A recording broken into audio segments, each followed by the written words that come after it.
While the wicked are punished in Tartarus, the virtuous are rewarded in Elysium, which is described as, quote, the land of joy and the home of the blessed.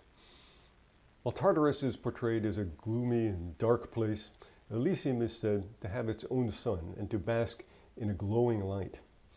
While the souls in Tartarus are made to suffer terrible punishments, the souls in Elysium enjoy a pleasant existence, engaging in exercise, music, dancing, and other enjoyable activities. This picture does not bear critical scrutiny, since it's not clear how physical exercise makes any sense for disembodied souls. Moreover, Aeneas is said to see the dead souls of his fellow Trojan warriors who take, quote, the same joy in their chariots and their armor as when alive. But it would seem impossible for an immaterial shade who cannot even be grasped to wear armor. Perhaps most absurd in this picture is the image of them feeding and caring for their horses in Elysium. It's clear that Virgil wants to portray this as a positive form of a continued earthly existence with all the pleasures and joys that one experienced during life. Since tending to horses is a pleasant pastime for some, this requires that horses also be present in the afterlife. In Elysium, Aeneas is united with the ghost of his father Anchises, who died during the journey from Troy. He now, in a sense, takes over as guide from the Sibyl and tells of the rationale and organization of this part of the underworld. He presents a doctrine of reincarnation. People are born, live their lives, and then die and come to the underworld. There, the souls drink from the water of the river Lethe, which causes them to forget their past lives. Then they are prepared to return to mundane existence again, where they are given a new body and can live a new life.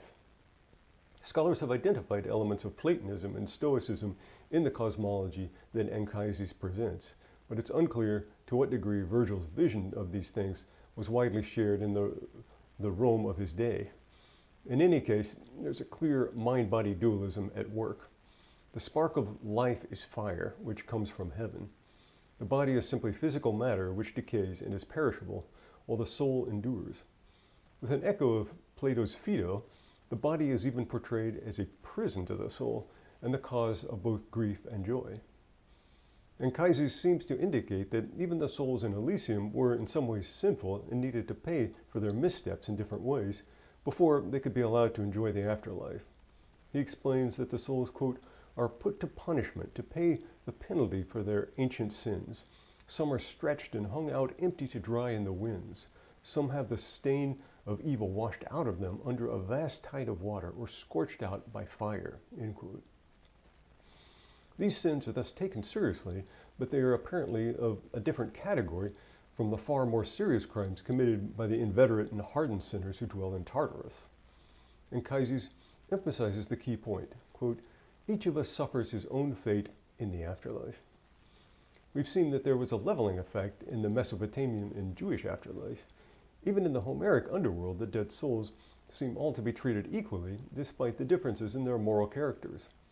Now, however, people are evaluated individually. The moral life of each person is of interest to the gods, and people are judged and held responsible for their own decisions and actions.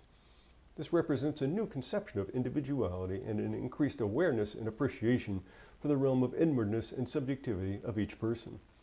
This seems to be generated by a demand for individualized justice.